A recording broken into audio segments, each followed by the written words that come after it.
सुराख मारने में सरिया ला के देना। कितने सुराख ने? सुराख कितने ने? जितने भी हो। 5 सुराख ने। हाँ 5 सुराख करके पॉक्सी करके सरिया ला के हैं टेढ़ा पे पहले कर टेढ़ा ते पॉक्सी दे बाद हुंदा हुंदा वो पॉक्सी दे बाद टेढ़ा कर नहीं वो तो पॉक्सी सुक्केगी ते टेढ़ा होएगा खड़े लाने सिर्फ खड़ा पॉक्सी ते सुक्केगी ते कदू सुक्के बाबा लाइए सुक्केगा फिर जेड़ा काम होवेगा जी हैं। अच्छा या इदा जुर्माना के वे एदी सजा के वे हां जी कर ले ओ एदी सजा के वे तनहा जेड़ी है बोल के दे दे आए लोग दे जे हरिया ते ए तनहा देवेगा ते जे जितया ते तू तनहा दे आ जी फैसला हो गया जी। एक है शमल गवाह है आ जी अहमद साहब गवाह ते अब्दुल रशीद ते बजाते खुद मैं इकबाल। हां सामान सारा पहले उससे मौजूद होएगा क्या काम होएगा क्या कनेक्शन उसके अलावा एपॉक्सी सरिया अच्छे से कटी करनी है ना हैं अच्छे से तो कटी ਤੁਹਾਨੂੰ ਦੇਂਦੇ ਆ ਨਾ हां ਤੁਹਾਨੂੰ ਦੇਂਦੇ अच्छे से आधे घंटे कटी करनी है किस तरह से ਉਹ ਨਹੀਂ ਪੌਕਸੀ ਤੇ ਹੁਣ ਆਵੇਗੀ ਤੇ ਫੇਰ ਹੀ ਇਸ ਟਾਈਮ ਸ਼ੁਰੂ ਹੋਣਾ। इकट्ठी करनी है यार ਹਾਂ ਤੁਸੀਂ ਦੋ ਬੰਦੇ ਹੋ ਮੈਂ ਕੱਲਾ क्यों ਨਹੀਂ ਬੰਦਾ ਦੇ अच्छा कल कर दो भाई एक कल मैं चला कर ਚੱਲ ਤੂੰ ਕਰ ਦੇ हां ਅੱਧੇ ਘੰਟੇ ਤੂੰ ਕਰ ਦੇ मैं ਮੈਂ नहीं दे जान मैं कर मैं आके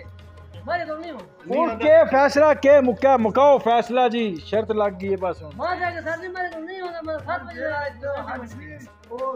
ਉਹ ਨਹੀਂ ਉਹ 1000 ਰੁਪਿਆ ਇੱਥੇ ਪਹਿਲੇ ਰਖਸੀ ਤੇ ਫੇਰ ਅਗਣਾ ਕਰਸੀ ਜਿਹੜਾ ਵੀ ਕੰਮ ਇਸ ਕੋਲੋਂ ਮੈਂ ਸ਼ੁਰੂ ਕਰਵਾਉਣਾ ਨਾ ਮੈਨੂੰ ਪਹਿਲੇ ਹੀ ਕਹਿੰਦਾ ਯਾਰ ਤੇ ਅੱਜ ਕੱਲ मैं सारे को काम सब बंदे को काम जल्दी कर हां जी बंद करो ਇਹ ਫੈਸਲਾ ਕੋਈ ਮੁਕਦਾ ਮੁਕਾਓ ਨਾ ਜੀ हो गया फैसला हो गया ओए इमरान साहब जिधर जनरल में काम करते ला इलाहा इल्लल्लाह मोहम्मद सल्लल्लाहु अलैहि वसल्लम नहीं आपने कम में सर हां गरीब नहीं करने जी ये किदा फैस दा खर्चे उससे 9000 रुपया हफ्ते का खर्चा होगा टोटल। अच्छा लकड़ी लकड़ी जल्दी हफ्ते की अच्छा ले आओ जी ये जी लिख के दो जी कौन कौन रोटी खाने थी जी कितने बंदे खाने जी मैंने मजाक ही कर मैं ठीक है जैसे लिख दिया केरा मसला है ओ सर जी परमा लान गया उधर परमा बेटे काम दे ਹੁਣ ਜਿਹੜੇ ਪਿਛਲੇ ਰੋਜ਼ ਖਾਂਦਾ ਰੋਟੀ ਉਹਦਾ ਵੀ ਲਿਖ ਕੇ ਦੇਣਾ ਕੀ ਕਰਨਾ ਕੀ ਨਹੀਂ ਕਰਨਾ ਜੀ। ਇਹ ਜੀ ਸਾਡਾ ਜੀ ਹੁਣ ਮੈਂ ਕੀ ਕਰਾਂ ਇਹਦਾ ਦਾਲ ਤੇ ਆਲੀਆ ਚ ਅਸੀਂ ਪੇਸ਼ ਹੋਏ ਆ ਅਸੀਂ ਅੱਜ ਤੇ ਹੁਣ ਸ਼ਰਤ ਕੀ ਲੱਗੀ ਹੈ ਮੁੱਕਾ ਕੰਮ ਕਿ ਨਹੀਂ ਮੁੱਕਾ। ਅੱਛਾ ਤੁਸੀਂ ਸ਼ੁਰੂ ਕਰੋ ਫਿਰ ਛੱਡੋ ਗੱਲ ਇਹ ਜੀ ਨਸ ਭੱਜ ਗਿਆ ਜੀ ਗੇਮ ਸਾਡੀ ਖਰਾਬ ਹੋ ਹੈ बढ़ गया प्रोग्राम ਗੇਮ ਭੱਜ ਗਈ ਨਸ ਪ੍ਰੋਗਰਾਮ ਵੜ ਗਿਆ